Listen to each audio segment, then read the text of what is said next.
Assam study চেনেলটোলৈ সকলোকে আপোনালোকে নমস্কাৰ জনাইছোঁ আৰু লৈ আহিছোঁ মই আন এটা ভিডিঅ'। আজি ভিডিঅ'টো মই 15টা প্ৰশ্নোত্তৰ প্ৰস্তুত কৰিছোঁ, 15টা তথ্য প্ৰস্তুত কৰিছোঁ নেট আৰু স্লেটৰ আহিবলগীয়া পৰীক্ষাৰ উপযোগী কৰি। প্ৰথমটো আছে সাঁচি গছৰ পৰা সাঁচি পাত তৈয়াৰ কৰা পদ্ধতিৰ বিৱৰণ এডৱাৰ্ড গেট চাহাবে তেওঁৰ অসম বুৰঞ্জীত দি গৈছে। 2 নম্বৰ তামোলৰ ব্যৱহাৰ সম্বন্ধে এটি ফকৰাৰ কথা ইয়াতে মই উল্লেখ কৰিছোঁ। ফকৰাটো তামোলৰ ঢকুৱাৰ হাঁচতি খনি ফলীয়া বেতেৰে হিয়া বাঁহৰ চেচুৰ কটাৰী খনি শিউ খানত দিয়া আমগুটিৰ টেমাটি কাউৰী লাডৰ চূণ বাটে বাটে সুধি ফুৰো তামোল খোৱা কোন। 3 নম্বৰ খৰিকা জহাধানৰ উল্লেখ মাধৱ কন্দলীৰ ৰামায়ণত পোৱা যায়। খৰিকা জহাধান। 4 নম্বৰ ৰজা ভাস্কৰ বৰ্মাই হৰ্ষবৰ্ধনলৈ পঠোৱা বস্তুৰ ভিতৰত গুড় উল্লেখযোগ্য আৰু তেতিয়াৰে পৰা কুঁহিয়াৰ খেতি কৰি গুড় তৈয়াৰ কৰাৰ পৰম্পৰা চলি আছে বুলি জনা যায়। বাণভট্টৰ হৰ্ষচৰিতত ভাস্কৰ বৰ্মাই পাট কাপোৰ হৰ্ষবৰ্ধনক উপহাৰ দিয়াৰ কথা উল্লেখ আছে।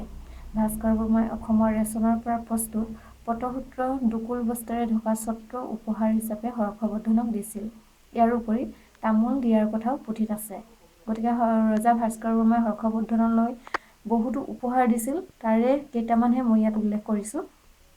5 নম্বৰ মাছৰ আঞ্জাৰ বৰ্ণনা থকা 3খন গ্ৰন্থৰ নাম হ'ল যোগিনী তন্ত্ৰ, কুমাৰ হৰণ আৰু পদ্মপুৰাণ। এই 3খন গ্ৰন্থত মাছৰ আঞ্জাৰ বৰ্ণনা আছে। 6 নম্বৰ কামাখ্যা নামটোত আৰু ইয়াৰ পূজা পদ্ধতিত অষ্টিক প্ৰভাৱ থকা বুলি ডক্টৰ বাণীকান্ত কাকতি, ডক্টৰ বিৰিঞ্চি কুমাৰ বৰুৱা আৰু ডক্টৰ প্ৰতাপ চন্দ্ৰ চৌধুৰীয়ে মত প্ৰকাশ কৰিছে। 7 নম্বৰ ৰজা ভাস্কৰ বৰ্মাই হৰ্ষবৰ্ধনলৈ পঠোৱা তেল দুবিধ হ'ল গুহীৰ্ষ চন্দন আৰু কৃষ্ণাগুৰু। উপহাৰ স্বৰূপে পঠোৱা ওপৰত উল্লেখ কৰা মই 4 নম্বৰত উল্লেখ কৰা বস্তুকেইটাৰ ভিতৰত এই তেল দুবিধ পৰে গুহীৰ্ষ চন্দন আৰু কৃষ্ণাগুৰু। 8 নম্বৰ বেণুধৰ শৰ্মাই বেলাত শব্দটো সূচাবৰ বাবে বৰতী গীত অভিধাটো ব্যৱহাৰ কৰিছিল। 9 নম্বৰ বিহুগীতবোৰক শ্ৰেণী বিভাজন কৰা দুজন লোকসংস্কৃতিবিদ হ'ল নকুল চন্দ্ৰ ভূঞা আৰু ডিম্বেশ্বৰ। 10 নম্বৰ কেইখনমান নাটক 3খন নাটক আৰু নাট্যকাৰৰ নাম আৰু আনফালে ৰচনাৰ চন। প্ৰবীণ ফুকনৰ শতিকাৰ বাণ 1954, অৰুণ শৰ্মা নিবাৰণ ভট্টাচাৰ্য 1967, লক্ষ্যধৰ চৌধুৰী নীলাংক 1965।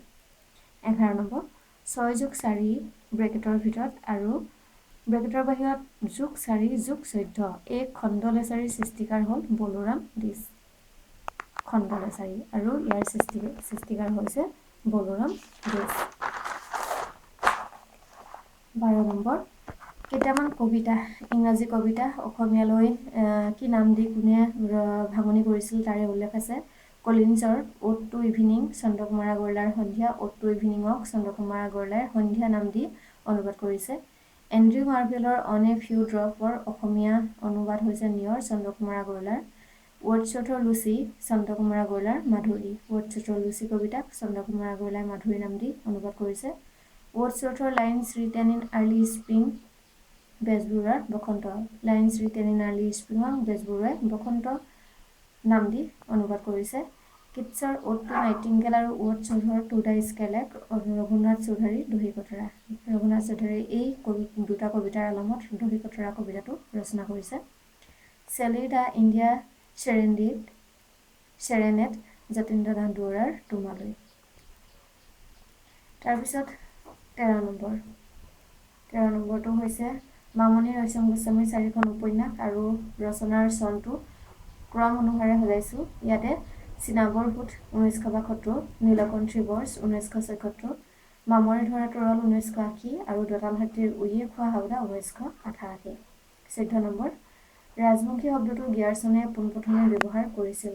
ৰাজবংশী শব্দটো ব্যৱহাৰ কৰা প্ৰথমজন ব্যক্তি হৈছে গিয়াৰছন। 15 দধিমথন ভাওনাৰ অভিনয় দক্ষিণ কামৰূপৰ এদিনীয়া বসন্তোৎসৱ সুঁৱৰীৰ মূল আকৰ্ষণ। দক্ষিণ কামৰূপৰ বসন্তোৎসৱ বসন্ত মাহত পালন কৰা হয়। সুঁৱৰীৰ মূল আকৰ্ষণ হৈছে দধিমথন ভাওনাৰ অভিনয়। গতিকে এই ভিডিঅ'টোত মই 15টা তথ্য দিলোঁ, 15টাৰ প্ৰশ্নোত্তৰ দিলোঁ। প্ৰশ্নোত্তৰ হিচাপত মই ইয়াত প্ৰস্তুত কৰা নাই যদিও তথ্য হিচাপতে মই প্ৰস্তুত কৰিছোঁ। গতিকে সকলো উপকৃত হ'ব বুলি মোৰ বিশ্বাস। যদি ভিডিঅ'টো ভাল পাইছে তেতিয়াহ'লে লাইক কৰিব, শ্বেয়াৰ, কমেণ্ট আৰু ছাবস্ক্ৰাইব কৰিব নাপাহৰিব। ধন্যবাদ।